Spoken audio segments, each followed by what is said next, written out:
कहानी का पूरा आनंद लेने के लिए इसके पिछले भाग को सुनना बिल्कुल मत भूलिएगा।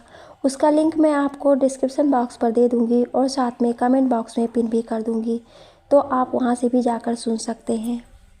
2 महीने तक परीक्षाएं चली थीं और उस बीच मेरी तुम्हारी एक बार भी भेंट नहीं हुई थी। लेकिन इस बीच पापा ने कॉलेज से तुम्हारा पता लेकर मामा जी से बात की और उन्हीं के माध्यम से रितु के ससुराल वालों के द्वारा तुम्हारे कुल परिवार के बारे में पता लगा लिया था। और फिर एक दिन मामा जी के साथ तुम्हारे घर गए थे रिश्ते के लिए। ईश्वर की कृपा से हमारी जन्म पत्रियाँ मिल गई थीं। परीक्षा के बाद जब तुम अपने घर गए थे और तुम्हारी मम्मी यानी मेरी सासू माँ ने तुम्हें फ़ोटो दिखाई थी, तो तुमने बिल्कुल अनजान बनकर उनकी पसंद को अपनी पसंद बताकर स्वीकृति दे दी थी। और ये बात जब तुमने फ़ोन करके बताई तो मन वासंती हो उठा और एक साथ मेरी सारी उम्मीदों के फूल खिलकर मेरे मन को महकाने लगे।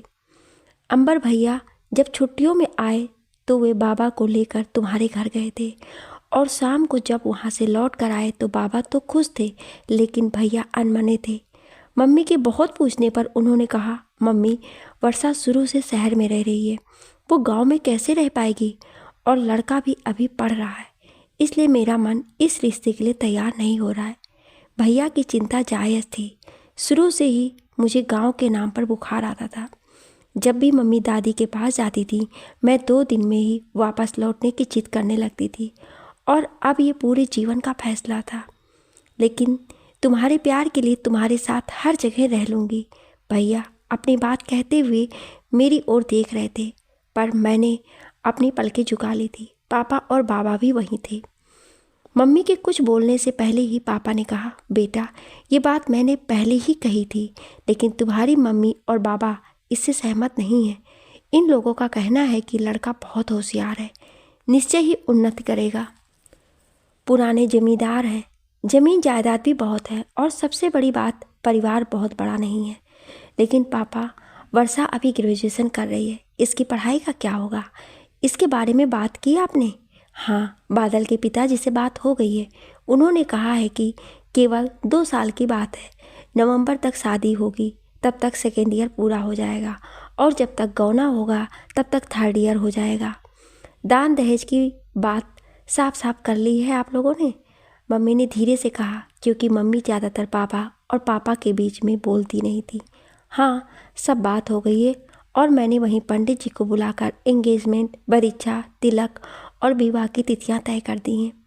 अगले सप्ताह बरीक्षा और एंगेजमेंट, और नवंबर में तिलक और विवाह है। जवाब बाबा ने दिया तो सब चुप हो गए। बाबा की बातें सुनकर हृदय के सागर में खुशियों की तरंगें इतनी ऊंची उठ रही थी कि मेरे पाँव जमीन पर नहीं थे। अगले सप्ताह ही एंगेजमेंट और बरीक्षा थी, इसलिए सब लोग इंतज़ाम के बारे में विचार विमर्श कर रहे थे, और मैं भागकर अपने रूम में आकर बैठी ही थी कि तुम्हारा फ़ोन आ गया। मैंने फ़ोन उठाया, फ़ोन हमेशा की तरह, और बस हेलो कहकर चुप हो गई। लेकिन तुम बोलते जा रहे थे। वर्षा, ध्रुव तारे का आशीर्वाद सच हो गया। मंजिल मिल गई हमारे प्यार को। हमारे प्यार का मधुमय स्वप्न यथार्थ की राह पर था। उसे मंजिल मिल गई थी, वो शीघ्र ही परिणय में बदलने वाला था। वर्षा, वर्षा कहाँ खो गई? तुम खुश तो हो वर्षा? रोज़ मैं बोलता हूँ और तुम सुनती हो, आज तुम्हें बोलना पड़ेगा। I love you. मैं तुम्हारी बात से सचेत हुई और उस दिन पहली बार तुम्हें आई लव यू कहा और फ़ोन रख दिया। तुम सामने होते तो देखते मैं खुद से ही शर्मा रही थी और मेरे कपोल आरक्त हो उठे थे। अगले दिन बाबा गांव चले गए। भैया और पापा ने होटल आदि की बुकिंग की। मम्मी ने तुम्हारे लिए अंगूठी और परिवार वालों के लिए कपड़े खरीदे। बरीक्षा और एंगेजमेंट के एक दिन पहले गांव से दादी, बाबा और चाचा का परिवार आ गया। मम्मी और चाची ने मिलकर उपहारों की पैकिंग की तथा नज़र के लिफाफे बाबा के निर्देशन में भैया ने तैयार किए। फल, मेवा और मिष्ठान एक दिन पहले आना था। कहते हैं सुख के क्षण जल्दी बीतते हैं। ये एक सप्ताह का समय भी पंख लगाकर उड़ गया और सगाई का दिन आ गया। एक दिन पहले ही फल और मेवा, मिष्ठान सुंदर सुंदर डलियों में सजकर आ चुके थे। सगाई और बरीक्षा समारोह दिन में 12 के बाद रखा गया था, तुम्हारे घर वालों की इच्छा अनुसार, क्योंकि उन्हें शाम तक गांव वापस लौटना था। हालांकि सीतापुर कोई दूर नहीं था, पर सबने उनकी इच्छा का मान रखा। मुझे मम्मी ने 10 बजे ही पार्लर भेज दिया था, चाची की बेटी बेला के साथ। बेला भी अपनी ड्रेस लेकर गई थी और वो भी वहीं तैयार हुई थी। 12 बजे सब लोग होटल पहुंच गए। उस दिन हम दोनों ने एक ही रंग के कपड़े पहने थे, रेड और येलो कॉम्बिनेशन। सब लोग ये संयोग देखकर हैरान थे और हम दोनों आनंदित। उस दिन के समारोह में केवल परिवार के लोग थे, इसमें रिश्तेदारों को कोई नहीं बुलाया गया था। थोड़ी देर में पंडित जी आ गए और पहले परीक्षा फिर सगाई समारोह विधिवत संपन्न हो गया था। हम दोनों की उंगलियों में एक दूसरे की अंगूठियां सज चुकी थीं। पापा और अंबर भैया ने सबको नज़र के लिफाफे और भेंट उपहार यथोचित अभिवादन करके समर्पित कर दिए। उस दिन तुम्हारे छोटे भाई नीरज की हरकतें मुझे कुछ अच्छी नहीं लग रही थी। वो जिस तरह बेला को छेड़ रहा था मौका पाकर, और बेला असहज हो रही थी। मुझे बहुत डर लग रहा था कि कहीं बेला ने किसी से कह दिया तो बड़ा बवाल हो जाएगा। लेकिन बेला ने जब किसी से नहीं कहा तो मैं भी बाद में भूल गई, जो शायद नियति ही चाहती थी कि आगे की कार्य निर्विघ्न हो। अन्यथा प्रारब्ध में जो कहानी लिखी जा चुकी थी वो पूरी कैसे होती। सगाई और विवाह में लगभग 5 महीने थे, लेकिन अधिमास और पितृपक्ष के कारण तैयारी के लिए 2 महीने ही बचे थे। लगन शुरू होते ही तुलसी विवाह के दिन का शुभ मुहूर्त निकला था। भैया को जुलाई में वापस जाना था, इसलिए उन्होंने पापा से शादी के लिए गेस्ट हाउस और लॉन की बुकिंग के लिए कहा। तो पता चला कि तुम्हारे घर वाले चाहते हैं कि विवाह पैतृक गांव से हो, और इसके बारे में उन्होंने तुम्हारे बाबा से पहले ही बात कर ली थी। भैया को ये प्रस्ताव बिल्कुल पसंद नहीं आया, लेकिन जब बाबा अपनी स्वीकृति दे आए थे तो अब कुछ नहीं हो सकता था। 20 जून को भैया को वापस जाना था और उसी दिन तुम्हारा रिजल्ट आया था और तुमने पूरे विश्वविद्यालय में टॉप किया था। पापा बहुत खुश हुए थे। मेरा रिजल्ट भी अच्छा था, पर तुम्हारे जैसा नहीं। तुम्हारा भाई नीरज भी वहीं सीतापुर में ग्रेजुएशन 2nd ईयर कर रहा था। वो भी पास हो गया था किसी तरह। तुमने ही उसके बारे में बताया था कि उसका पढ़ने में मन नहीं लगता। अब हमारी फ़ोन पर बात होने लगी थी। जुलाई के दूसरे सप्ताह से कॉलेज शुरू हो गया था। वान्या तुम्हारे मामा की लड़की थी और मेरी पक्की सहेली, इसलिए केवल उसी को पता था हमारे रिश्ते के बारे में। बाकी सबसे हमने छिपा रखा था। लेकिन कहते हैं ना, इश्क और मुश्क छिपाए नहीं छिपते, तो लोगों तक हमारे प्यार की खुशबू पहुंचने लगी थी। अब हम लोगों के क्लासेस का टाइम बिल्कुल अलग था, तो हम यदा कदा कैंटीन और लाइब्रेरी में मिलते थे, पहले से तय करके, और प्रायः कभी ना कभी कोई परिचित देख ही लेता था। मम्मी ने अक्टूबर तक सारी खरीदारी पूरी कर ली थी। मामी को भी बुला लिया था। एक एक चीज़ देने वाली तैयार कर ली थी। शादी के 15 दिन पहले सारे सामान के साथ मम्मी गांव चली गई थी। पापा तो अक्सर आते जाते थे। मैं और अंबर भैया तिलक के एक दिन पहले गए थे। हमारा गांव लखनऊ सीमा पर था। बिजली भी थी और गेस्ट हाउस भी। बाबा के साथ जाकर भैया ने देखा तो खुश हो गए, क्योंकि कहने को गांव था पर सुविधाएं सारी थी। अगले दिन सवेरे ही कुल पुरोहित आ गए। पहले उन्होंने अंबर भैया को पूजा करवाकर तिलक की सामग्री से भरे थाल को मेरे हाथ पर रखकर संकल्प करवाया। उसके बाद सब लोग ले गए तुम्हारे घर चढ़ाने। पापा, चाचा, नाई और पंडित को मिलाकर 11 लोग गए थे। उस दिन रात में तिलक चढ़ने के बाद जब देर रात तुम्हारा फ़ोन आया और तुमने बताया कि सब कुछ अच्छी तरह से संपन्न हो गया, तो बेला मेरे साथ ही सो रही थी। मैं बस सुनती रही थी और फिर व्हाट्सएप किया था तुमको कि गांव में अब फ़ोन पर बात करना संभव ना होगा।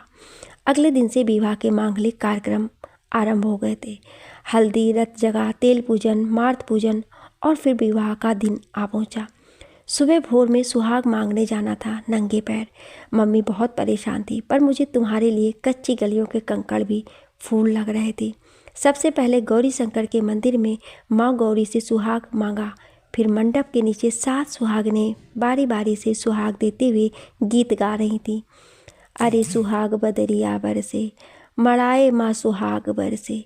सबसे बाद में धोबित ने सुहाग दिया। उसके बाद मंगल स्नान हुआ। वैसे तो स्नान आदि के कार्य रात में होते थे परंपरा अनुसार, पर अभी मेहंदी लगनी थी और दोपहर बाद ब्यूटिशियन आने वाली थी, इसलिए मम्मी ने दादी को दिन में करने के लिए मनाया था किसी तरह। परंपराओं में ये परिवर्तन दादी को पसंद नहीं आ रहा था, पर रंग में भंग ना पड़े इसलिए उन्होंने कुछ नहीं कहा। जनवासे में बारात शाम को 6 बजे ही आ गई थी, पर द्वार तक आने में 9 बज गए। द्वार पूजा के बाद जयमाल होना था, लेकिन तुम्हारे घर के लोग सहमत नहीं हुए और तुम कुछ ना कर सके। मन में मेरे कुछ दरक सा रह गया था, पर उसी समय लाउड स्पीकर पर गीत बजने लगा। आए हो मेरी ज़िंदगी में तुम बहार बन के, मेरे दिल में यूं ही रहना बस प्यार प्यार बन के। अब मेरे मन में तुम्हारे अलावा सब कुछ उसकी तुलना में बेईमानी लगने लगा था। द्वार पूजा के बाद सबका भोजन हुआ, उसके बाद विवाह। मैंने जयमाल के लिए लहंगा पहना था। मंडप में चुनरी पड़ने के बाद उसे बदलना पड़ा, क्योंकि विवाह पीली साड़ी में होना था। पहले कन्यादान और फिर फेरे होते होते सुबह हो गई। पूर्व में अरुणिमा थी। चंद्र देवता अपने तारों के साथ जा चुके थे। हम दोनों ध्रुव तारे को देख ना सके, बस उस दिशा में उन्हें अटल मानकर आशीष ले लिया।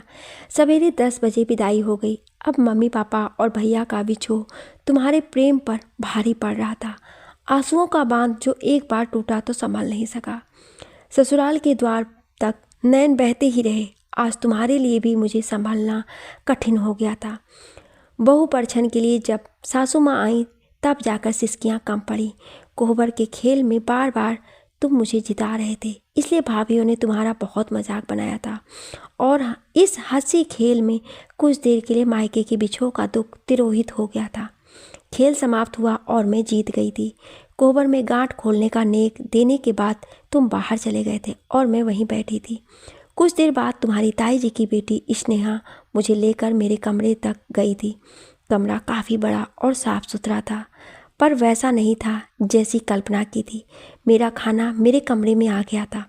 स्नान घर और टॉयलेट पीछे की ओर आंगन में था।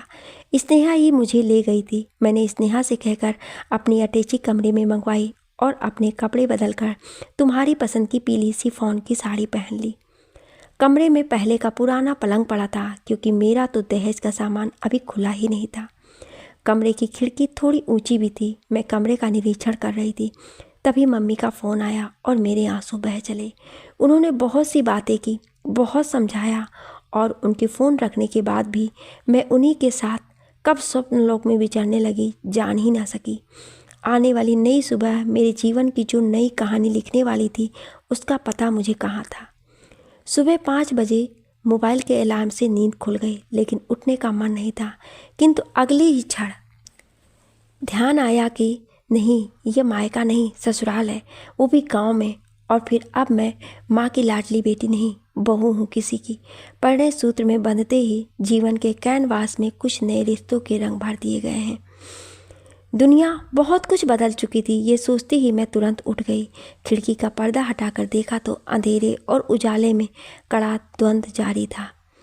मैंने कमरे का दरवाज़ा खोलकर बाहर झांका तो घर में सर्वत्र सन्नाटे का साम्राज्य था। सब लोग अभी तक सो रहे थे। मैं रात भर कमरे में अकेली थी और तुम एक बार देखने भी नहीं आए। शायद ये भी कोई नियम होगा यहाँ का। मैं अपने कपड़े लेकर नहाने चली गई और जब लगभग 1 घंटे बाद वापस आई तो कमरे में तुम्हारा भाई नीरज बैठा था पलंग पर, और उसके हाथ में मेरा फ़ोन था। मुझे देखते ही उसने फ़ोन रख दिया और मेरा हाथ पकड़कर कहने लगा, मैं आपका इंतज़ार कर रहा था, जल्दी चलिए, आपको मम्मी बुला रही हैं। मैंने अपना हाथ धीरे से उससे छुड़ा लिया, ये कहकर कि अभी मैं तैयार होकर आती हूँ। स्पर्श की एक अपनी भाषा होती है और स्त्री को ईश्वर ने ऐसी शक्ति दे रखी है कि वो उसकी भाषा तुरंत पढ़ लेती है। मुझे नीरज का स्पर्श अपने हाथों पर बिल्कुल अच्छा नहीं लगा। कुछ देर बाद स्नेहा आई तो मुझे तैयार देखकर कहने लगी, अरे वाह, आप तो बहुत समझदार हैं, कहने से पहले ही तैयार हो गई। अपने मन से नहीं, नीरज भैया आए थे बुलाने। नीरज? फिर कुछ सोचते हुए कहने लगी, चलो भाभी, ताई जी गुलगुले बनाने के लिए बुला रही हैं। मैं उसके साथ चली गई और उस दिन मुझसे केवल गुलगुले बनवाए गए। कुल देवता के पूजन का प्रसाद महाराजी ने बनाया था। विवाह के बाद देवताओं को विदा करने की पूजा थी। उस दिन सुबह से शाम तक मंडप सिराने से लेकर कुल देवता के पूजन तक विविध कार्यक्रम होते रहे, जिसमें केवल मंडप सिराने तुम साथ गए थे। उसके बाद मैंने तुम्हें घर में एक बार भी नहीं देखा, पर हाँ, नीरज जरूर कई बार दिखा, आसपास मंडराते और हंसी मजाक करते हुए। मैं इंतज़ार कर रही थी भोजन के समय का कि शायद तुम उस समय दिखो, पर यहाँ स्त्रियों और पुरुषों का खाना भी अलग अलग था, इसलिए उस समय भी तुम्हारे दर्शन ना हुए। शाम को मुंह दिखाई की रस्म थी, क्योंकि तुम्हारे यहाँ रिसेप्शन का रिवाज नहीं था। शाम को जब मैं नख से सिक तक पूर्ण श्रृंगार करके तैयार हुई और आईने में खुद को देखकर मुस्कुरा रही थी, तभी मुझे आईने में स्नेहा दिखी और उसके पीछे 2 जोड़ी आंखें तुम्हारी थी।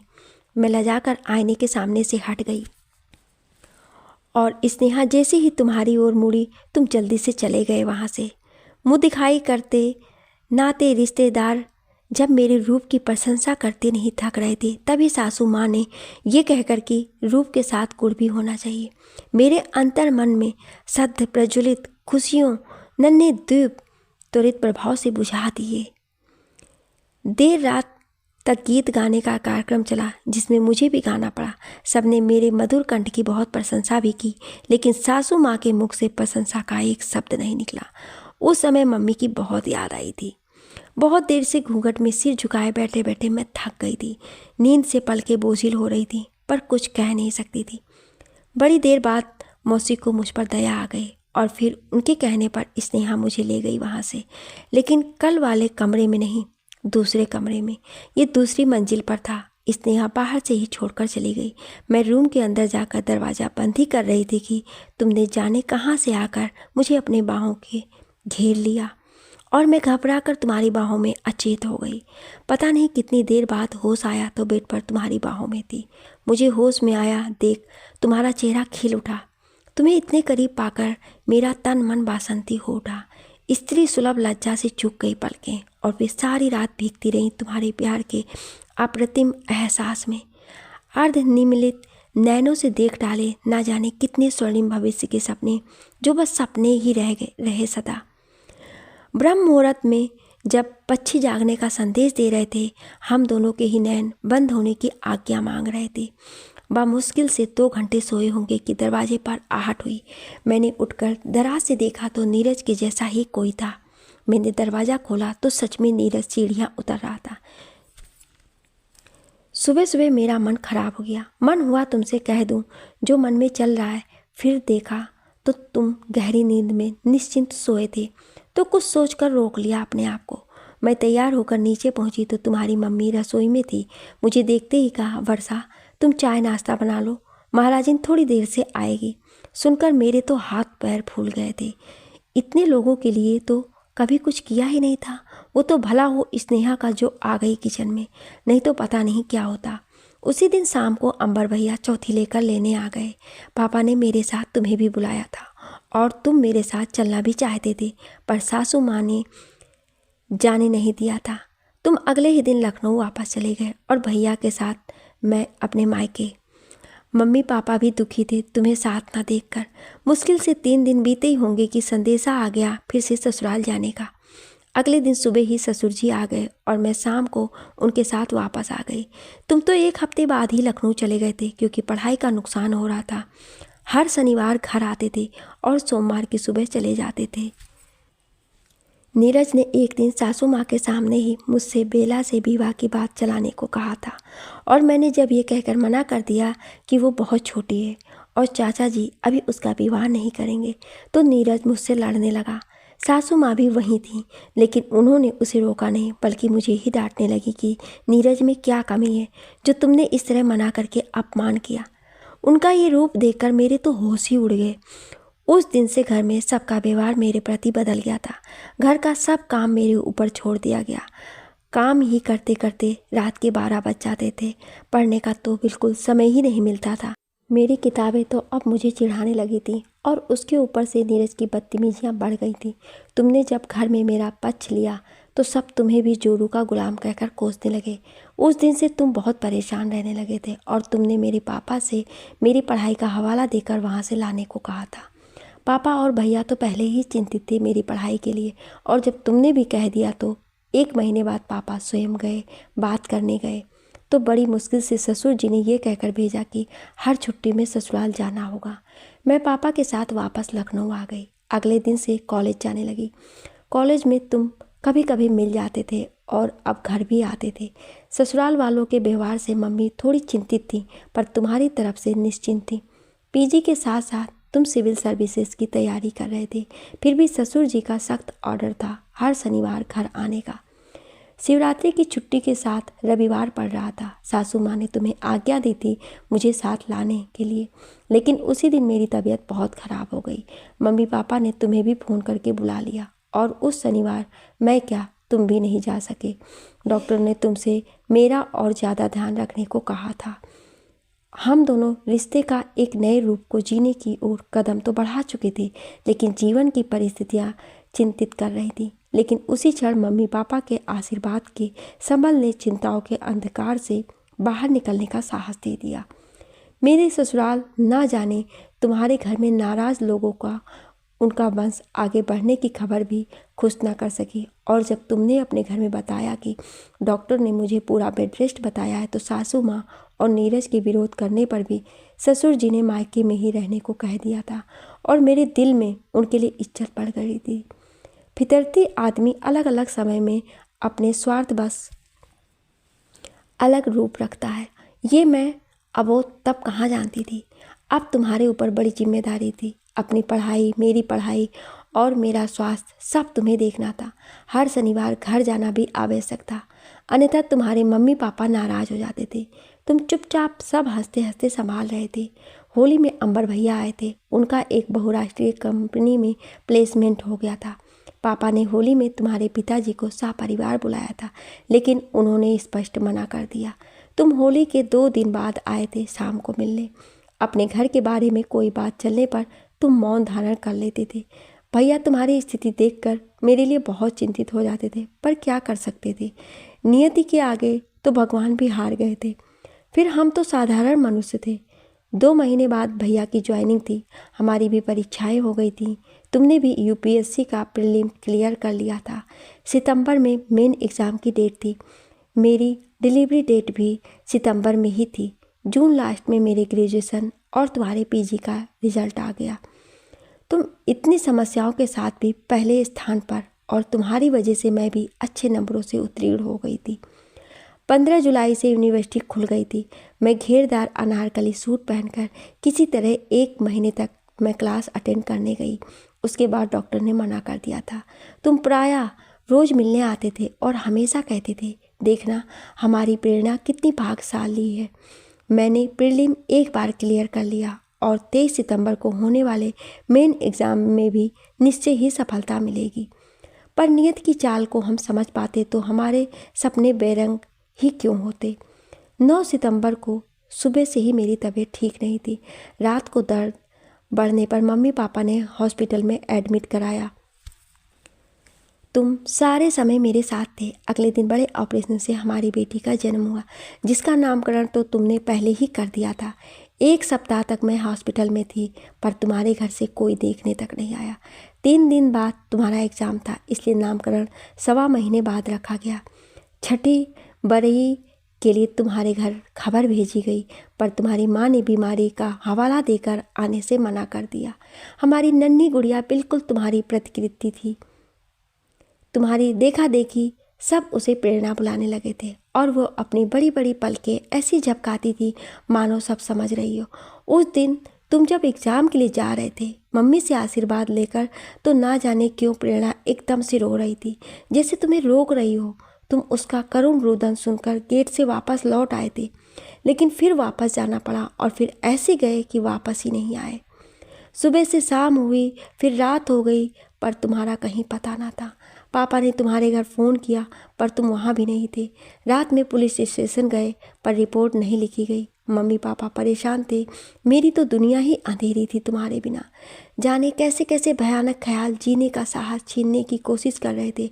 और हमारी प्रेरणा, वो तो अचानक ही सोते सोते करुण क्रंदन करने लगती थी, मानो अनजाने ही किसी गहरी प्रेरणा में थी। भैया को भी पापा ने खबर दे दी थी। वो अगले दिन पहुंचने वाले थे। किसी भयानक तूफान की आशंका से रात भर किसी की आंखों में नींद ना थी। सुबह 5 बजे डोरबेल बजी। अभी अंधेरा ही था, इसलिए बाहर ज़्यादा स्पष्ट नहीं दिखाई दे रहा था। पापा ने गेट के अंदर से पूछा था, कौन? बाहर से आवाज़ आई, पुलिस। सीतापुर में तुम्हारे पापा ने मेरे पापा और भैया के ऊपर तुम्हारे अपहरण व हत्या का केस दर्ज कराया था। पुलिस पापा को लेकर चली गई। दोपहर में भैया भी आ गए थे और फिर 2 दिन बाद जमानत हो सकी थी। पुलिस अब तुम्हें खोजने के बजाय मेरे पापा और भैया को अपराधी साबित करने में तुली थी। नियति की बदली हुई चाल ने मेरे जीवन की दिशा और दशा दोनों बदल दी थी। बिना तुम्हारे मुश्किलों के इस सफ़र में दिन, महीने, साल बदलते रहे। हमारी प्रेरणा बड़ी होती रही और अनवरत चलती रही। नियति द्वारा आयोजित मेरे जीवन संघर्ष की परीक्षाएं। मैंने ग्रेजुएशन और बीएड करने के बाद सेंट्रल स्कूल में नौकरी कर ली। पापा, मम्मी और भैया मेरे जीवन संघर्ष में हर पल मेरे साथ थे। प्रेरणा के तुम्हारे बारे में पूछे गए हर मासूम सवालों के जवाब वे स्वयं बन गए थे। पापा मम्मी मेरे जीवन के इस अंतहीन पतझड़ के लिए स्वयं को जिम्मेदार मानते थे और मैं उनके जीवन की मुश्किलों के लिए खुद को दोषी मानती थी। तुम्हारे बिना जीवन जीने का असहनीय दंड सहने की मेरी वेदना का साक्षी केवल ईश्वर था।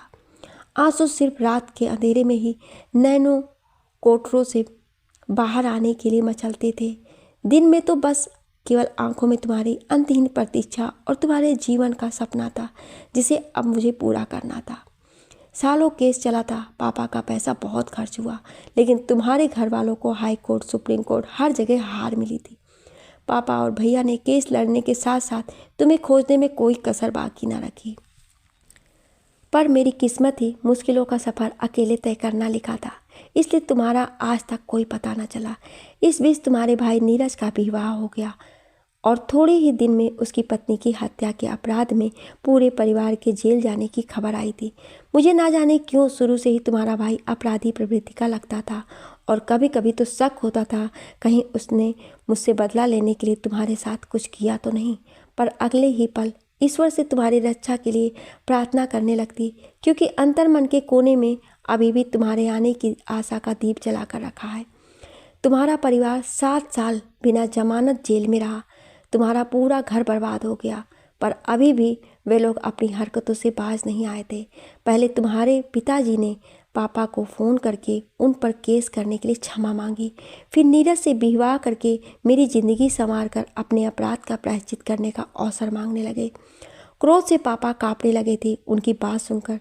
तभी भैया ने उनसे फ़ोन ले लिया और तुम्हारे पिता से दोबारा फिर कभी फ़ोन ना करने को कहकर फ़ोन काट दिया। गिरगिट भी रंग बदलने में इन लोगों के सामने मात खा जाएगा। ऐसे घर में तुम जैसे इंसान का जन्म जरूर तुम्हारे प्रारब्ध के कारण हुआ होगा। 7 साल जेल में रहकर भी ना इन्हें अपराध बोध हुआ, ना प्रवृत्ति बदली। दहेज हत्या वाले केस में तुम्हारा परिवार बच गया क्योंकि लड़की वालों ने केस वापस ले लिया था और अब नीरज का मुझसे विवाह कराकर संत बनना चाहते थे, जो हो ना सका। इसलिए चिढ़कर तुम्हारे पिता और नीरज ने मेरे चरित्र पर कलंक लगाकर प्रेरणा को तुम्हारी बेटी न मानते हुए मुझे और प्रेरणा को पैतृक संपत्ति के उत्तराधिकार से वंचित कर दिया। मुश्किलें तो जैसे मेरी चिरसंगिनी बन गई थी। एक जाति नहीं थी कि दूसरी दरवाजे पर खड़ी हो जाती थी। तुम्हारे जाने के बाद एक भी दिन ऐसा नहीं बीता जो मेरे घर वाले इस झूठे केस के कारण चैन से सोए हों। और अब फिर से एक नई मुसीबत। मैंने वकीलों से सलाह लेकर उत्तराधिकार के लिए केस दायर कर दिया, क्योंकि मैंने अब तक जो सहा वो सिर्फ तुम्हारे लिए था। लेकिन अब ये मेरे सम्मान और हमारी बेटी के अधिकार की लड़ाई है और उसके रास्ते में अब अगर मौत भी आई तो उसे पीछे हटना पड़ेगा। 4 साल से केस चल रहा है और तारीख पर तारीख चल रही है। हियरिंग में पूछे जाने वाले सवालों का विस्तार करना अत्यंत कठिन है। कभी कभी लगता है बहुत मुश्किल है सफ़र में आगे बढ़ना, पर तुम्हारा और प्रेरणा का ख्याल करके चल पड़ती हूँ। समय अपनी चाल चल रहा था और उसी के साथ जारी था मेरा मुश्किलों भरा सफ़र भी। हमारी प्रेरणा को मेरे जीवन की परिस्थितियों ने असमय ही बहुत समझदार बना दिया है। उसने मेरे जैसा रूप, रंग और तुम्हारी जैसी बिलछड़ बुद्धि पाई है। अब वो मुझसे तुम्हारे बारे में कोई भी सवाल नहीं पूछती। अपने बचपन के मासूम सवालों के जवाब उसने स्वयं खोज लिए हैं। हर कक्षा में मेरिट में प्रथम स्थान लाकर स्कॉलरशिप प्राप्त करके उसने आईआईटी कानपुर से बीटेक की डिग्री ली है। इस साल कई बहुराष्ट्रीय कंपनियों का लाखों का पैकेज ठुकरा कर यूपीएससी की तैयारी की। तुम्हारी तरह आईएएस बनना उसका सपना है। प्रीलिम्स और मेन क्लियर करने के बाद इंटरव्यू हुआ था, जिसका आज रिजल्ट आना है और संयोग से आज ही उत्तराधिकार के केस का फैसला भी आना है। हमारी प्रेरणा को पूरा विश्वास है अपने परिश्रम पर और मुझे हमारी बेटी पर, क्योंकि वो तुम्हारी यानी अपने पापा की परछाई है। उसका कॉन्फिडेंस लेवल इतना हाई है कि बड़े बड़े घबरा जाते हैं, किंतु मेरे अंदर जो तुम्हें खोने के बाद डर जड़ जमा कर बैठ गया है वो निकलता ही नहीं। अब नियति कोई खेल ना खेले, मुझ में साहस नहीं बचा है अब कुछ भी सहने का। अतीत की स्मृतियों के सागर में उठती लहरों के साथ डूबता उतराता वर्तमान के किनारों को स्पर्श करने की कोशिश करता मन महसूस ही ना कर सका कि कब अंधेरे की चादर हटाकर उषा सुंदरी ने अपनी लाल चुनरिया लहराई, कब रवि की सुकोमल रश्मियों ने मोहक नृत्य किया और कब आसमान में धूप इठलाने लगी। डाइनिंग हॉल से आती सबके बोलने की आवाज़ से लगा नाश्ते का समय हो गया था। मैं भी जल्दी से फ्रेश होकर हॉल में पहुंची तो पापा ने कहा, वर्षा बेटा, यूपीएससी का रिजल्ट आ गया था और हमारी प्रेरणा ने पूरे देश में टॉप किया है। तुम्हारी बेटी ने आज तुम्हारा सपना पूरा कर दिया। मम्मी पापा भैया सबके चेहरे खिले हुए थे। भैया के दोनों बेटे अपनी प्रेरणा दीदी से स्पेशल गिफ्ट के लिए पक्का प्रॉमिस करवाने में लगे थे। सारे न्यूज़ चैनलों पर आज हमारी प्रेरणा की ही चर्चा है। सबके फ़ोन आ रहे हैं, सबको जल्दी है सबसे पहले उसका इंटरव्यू लेने की। प्रेरणा ने शाम का समय दे दिया क्योंकि दिन में कोर्ट का फैसला आना है। जाने क्यों वर्षों से दिन के समय कोर्टों में कैद आंसू भी आज सारे बंधन तोड़कर बाहर आ गए। आज हमारी प्रेरणा तुम्हारा सपना जी रही है। कोर्ट का फैसला हमारे पक्ष में आया था। हमारी प्रेरणा को उसका अधिकार मिल गया था। सारे देश में हमारी बेटी की चर्चा है। न्यूज़ चैनलों पर उसका साक्षात्कार सुनकर कितने ही एकेडमी वाले उसे अपने छात्रों को प्रेरित करने के लिए आए दिन आमंत्रित करते रहते हैं। तुम्हारे पिताजी और नीरज ने फिर एक बार रंग बदलकर फ़ोन किया था अपनी पोती को आशीर्वाद देने के लिए, लेकिन सफल नहीं हो सके। प्रेरणा की ट्रेनिंग और पोस्टिंग में लगभग 2 साल का समय लगा। पोस्टिंग से पहले वो 1 हफ्ते के लिए घर आई थी। तभी बीटेक में उसके सीनियर और वर्तमान में आईपीएस अधिकारी यश सोलंकी का फ़ोन आया सीतापुर से और मुझे बिना कुछ बताए प्रेरणा भैया के साथ सीतापुर चली गई। 2 दिन बाद जब वे लोग वापस लौटे थे तो उन्होंने बताया कि कोई सुपारी किलर पकड़ा गया था। उसने जो अपहरण और मर्डर किए थे उनमें एक तुम्हारा भी नाम था और अपहरण के लिए सुपारी दी थी तुम्हारे भाई नीरज ने। लेकिन बाद में जब उसी ने पिता के साथ जाकर मेरे परिवार पर केस कर दिया तो उस किलर ने तुम्हें, इसके आगे मैं सुन ना सकी थी। नीरज ने केस के बहाने पिता से धीरे धीरे कुछ पैसे उसे दिए थे और कुछ अभी तक बाकी थे। बदले की आग में जल रहा नीरज इतना गिर जाएगा ये हम लोग सोच भी नहीं सकते थे। उसने मेरी सबसे प्यारी चीज़ छीन ली थी। प्रेरणा ने नीरज के ऊपर अपने पापा के अपहरण और हत्या की रिपोर्ट दर्ज कराई। अगले दिन ही पुलिस नीरज को उठा लाई। पहले नीरज साफ मुकर गया और सबको देख लेने की धमकी देने लगा, लेकिन इस बार उसके सारे दांव फेल हो गए। 2 दिन की पुलिस हिरासत में मिली यातनाओं ने उसे तोड़ दिया और उसने अपना जुर्म कबूल कर लिया। नीरज की गिरफ्तारी के बाद एक दिन तुम्हारे पिता आए थे। वो चाहते थे कि हम उन्हें क्षमा कर दें और केस वापस ले लें। उनका कहना था कि उन्हें भी नीरज ने अंधेरे में रखा था, लेकिन अब उसके अलावा कोई उन दोनों का कोई सहारा भी नहीं है। मैं आज भी इस आदमी को समझने में असमर्थ थी। ऐसा लग रहा था कि जैसे तुम इसके बेटे ही नहीं थे। और माँ, वे भी कहीं सौतेली तो नहीं है। मैं बिल्कुल की कृत्य विमूढ़ हो गई थी। मम्मी पापा भी चुप थे। तभी अचानक प्रेरणा वहाँ आ गई और उसने कहा, आपको क्षमा मिल सकती है यदि जो मैं कहूँ वो आप हमें दे दें। उन्होंने तुरंत कहा, बेटा तुम जो मांगोगी हम तुम्हें दे देंगे। क्या आप मेरी माँ के उन आंसुओं का हिसाब दे सकते हैं जो आप सबके कारण बहे हैं? मेरी माँ के जीवन के 25 वर्ष वापस लौटाकर उनकी बेरंग जिंदगी में रंग भर सकते हैं? मेरे जीवन में पिता के अभाव की पूर्ति कर सकते हैं? मेरे नाना और मामा के ऊपर पुलिस केस करके जो आपने उनका मान मर्दन किया है उसकी भरपाई कर सकते हैं? ये कैसी बातें कर रही हो बेटा? ऐसा भी कहीं होता है? लेकिन मैं ऐसा करूँगी। उस हत्यारे को उसके अपराध का दंड दिलवाकर अपनी माँ के एक एक आंसू का बदला लूँगी। चले जाइए आप यहाँ से और दोबारा कभी यहाँ दिखाई मत देना, वरना आप भी अपने बेटे के साथ दिखाई दोगे। प्रेरणा का क्रोध देखकर सब चकित थे। हमारी सौम्य प्रकृति वाली बेटी के हृदय के सुप्त ज्वालामुखी में आज विस्फोट हो गया था और दहकता हुआ लावा तुम्हारे परिवार को और बढ़ चला था। उस दिन जो हुआ उसके बाद कभी तुम्हारे घर वालों की हिम्मत नहीं पड़ी हम सबसे संपर्क करने की।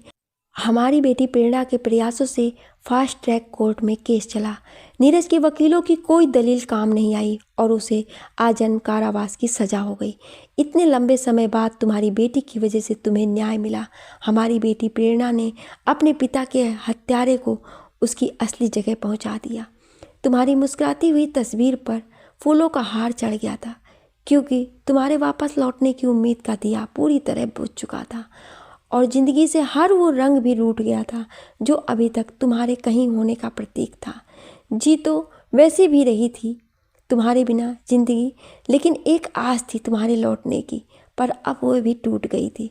फिर भी जीना है अपनी प्रेरणा के लिए। आप सभी लोगों का इस कहानी को इतना प्यार देने के लिए बहुत बहुत धन्यवाद। लिखने और बोलने में कोई त्रुटि हुई हो उसके लिए क्षमा प्रार्थी हूँ।